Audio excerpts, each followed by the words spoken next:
Welcome to the Academia of the Beyond.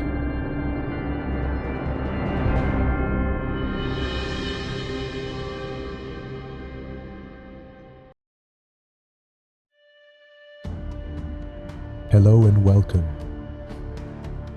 I am Theiam. For the true seekers of this ancient wisdom, I always hide keys. The watchful ear watches these videos and solves the riddles. If my demons resonate with them, they will find them, choose them, and through a draw, they will receive something they were worthy of.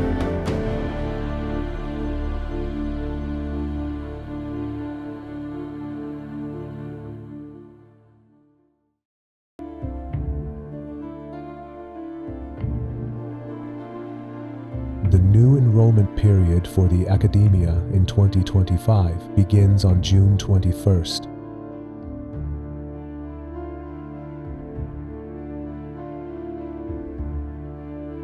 I have prepared a draw and a riddle at the end of the video for the followers of the Academia.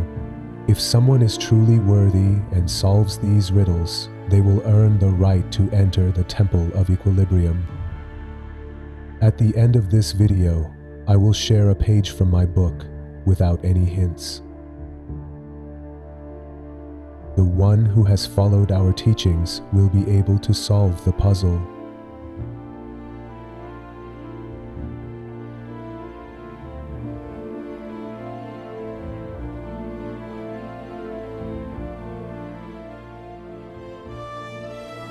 The 13th gate was the entrance to magic, which opened at the sun's exaltation, and the 14th gate is the entrance to the Equilibrium Temple. The new course on the secrets and techniques of magic begins in June.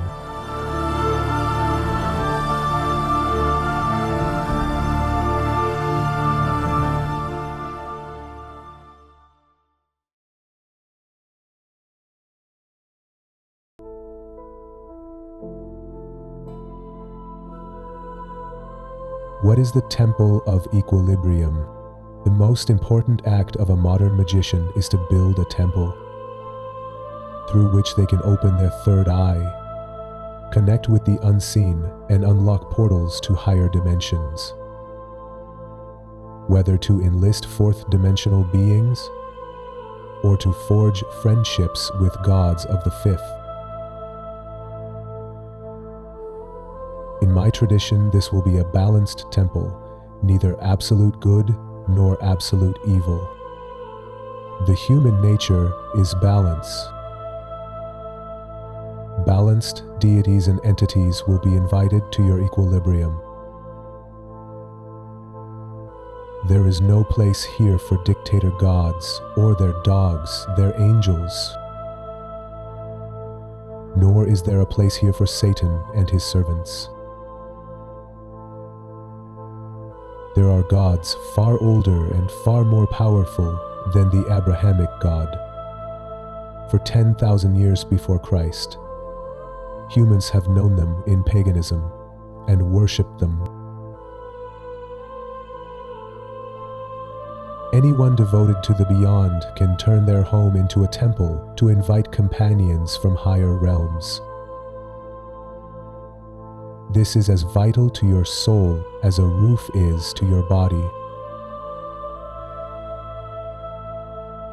The temple is to your soul what a house is to your body.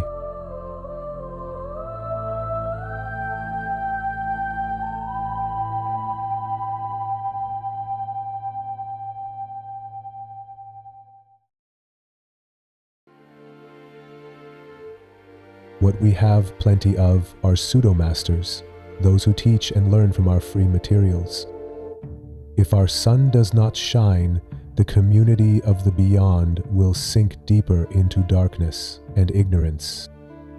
They are thirsty, waiting for even a drop of real magic, which is born from rituals and spirits, not from a keyboard. Unfortunately, these days, those who do not practice magic have become its teachers and critics of the sciences of the beyond. The energy of a real mage radiates from their voice. There is no way you can't feel its aura. Their presence thickens the air. It pains me to see people sitting and learning from someone who has never practiced, only theorized, mimicking worthless teachings with a broken hand. May our voice be a seal upon those short-sighted thinkers who polluted the lightning sea of the beyond.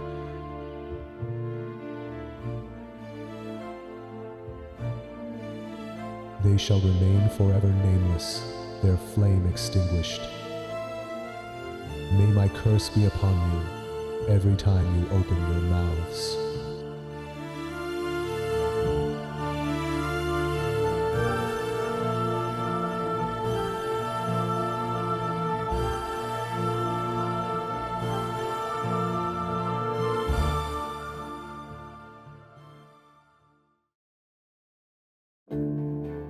Now let's get to the construction of the Equilibrium Temple. My energy flows through each of these temples. My sigil is the cornerstone of the Temple of Equilibrium.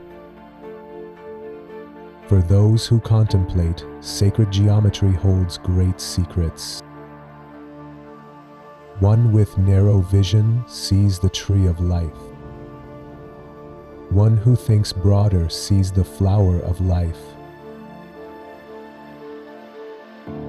The Abrahamic religion ones are the most primitive students at the University of the Sciences of the Beyond. They use the most basic form of anything, including sacred geometry. Look at my sigil.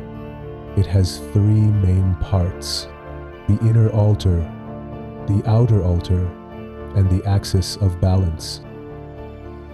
The warp and weft of your house must weave into this sigil.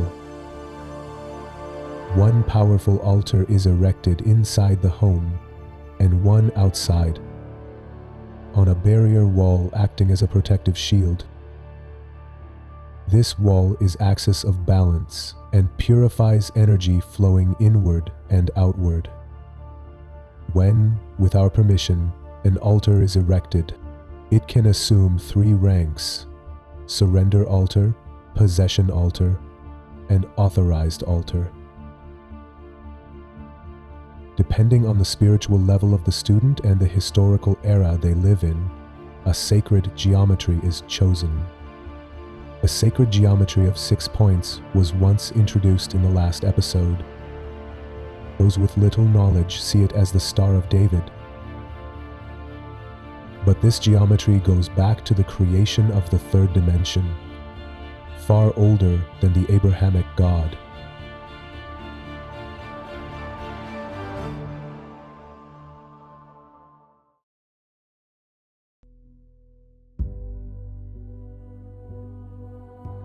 To set up these altars, you must dedicate 2 tables.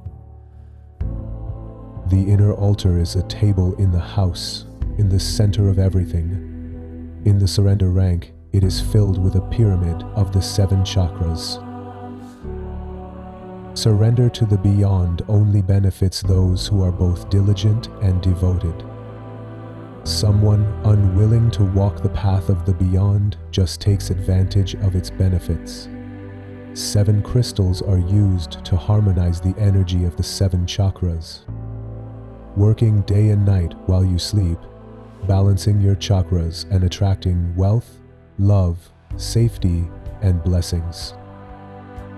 The altar of surrender suits those who do not wish to practice the spiritual sciences, but simply want to tap into its metaphysical fortunes, such as security in the 1st chakra. One who sets up a surrender altar rests easy in life. The numerological value of their name is sealed. No one can cast a spell against them.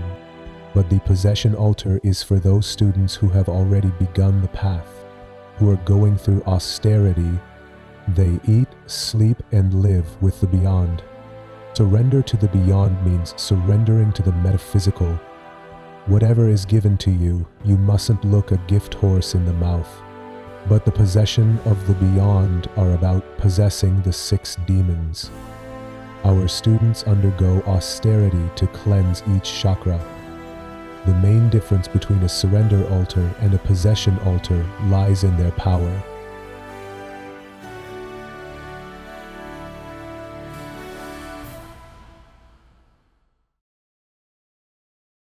When we turn a house into a temple, the energy of one altar becomes transmitting, and the energy of the other becomes receiving. Imagine this: the altar inside the house is the transmitter, and the one outside the house is the receiver. The axis of balance between them is a purifier. It cleanses the energy received from outside before transferring it into the home. In the sciences of the beyond, the operating mechanism of all altars is the same. One side receives, one side gives. For example, prosperity energy is drawn from outside, purified, and transferred to the internal altar inside the home. That is the key difference between surrender altars and possession altars. In surrender altars, the energy is channeled only to one person, the master of the temple, the one who has established the 7 chakra pyramid. But in possession altars, everyone living in the house benefits from that energy. Anyone walking the path of apprenticeship brings blessings not only to themselves, but also to those around them. Demons are drawn to these altars. They offer gifts to your life. As the saying goes, the husband undergoes the austerity, but the wife receives the blessings too. Students who have walked this path for years and reached higher degrees enter the rank of authorized. Authorized altars are dynamic, not static. Even the rings connected to them work outside the house and are constantly linked to the temple's energy. After all, one can't stay home forever. As for surrender and possession altars, whenever you are within the protective radius of the crystals, you will still receive their effect.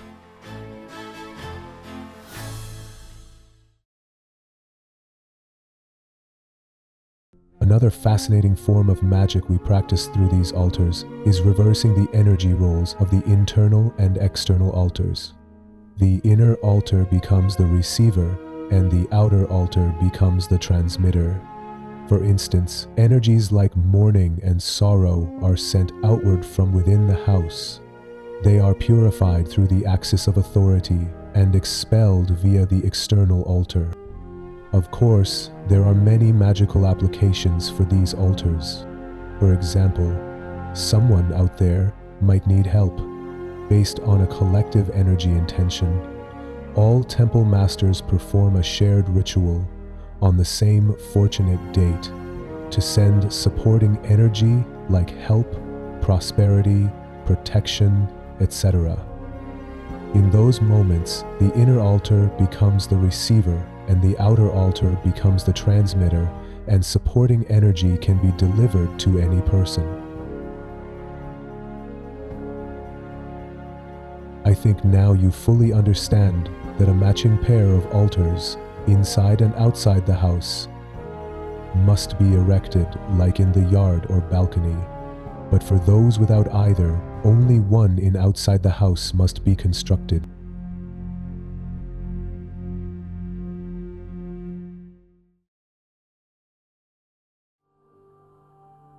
And now we arrive at the great riddle of this episode and the lottery. In the 13th gate, the greatest opportunity was given to all lovers of the beyond. The energy of the sun's exaltation is given to everyone. These days, everyone's third eye is half awake, so it's the best time to enter the world of magic. But the 14th gate is reserved for the devotees of my school. No infiltrators, no pretenders, and no Abrahamic thinkers are admitted here. The Temple of Equilibrium is for those who wish to learn the knowledge and techniques of pagan magic. The one who desired to break their chains, cut their cord from the moon, was connected to the sun at the 13th gate and will enter the Temple of Equilibrium at the 14th. The doors of the temple will open to the lovers of spiritual knowledge education on June 21. And here is a page from the first book.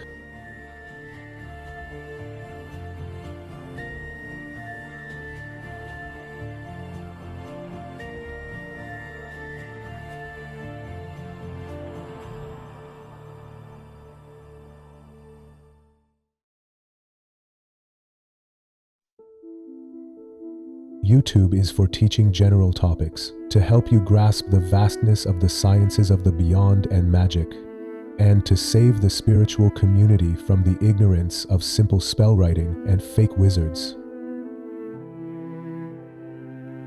But the details of the ranks and methods of building each altar are reserved only for members. The one who truly desires to receive this knowledge, who longs to awaken their spiritual gifts, who is ready to change their life, that person will take the first step. There are countless schools of thought in magic, and so-called masters are everywhere. But my academia is as a true reference point. It teaches all four corners of the sciences of the beyond. My students have the freedom to choose to go left or right in the path of the beyond. Spirituality is an individual journey, and everyone draws from this ocean according to the depth of their own plate. The 14th gate. The building of the Temple of Equilibrium begins at the Academia of the Sciences of the Beyond.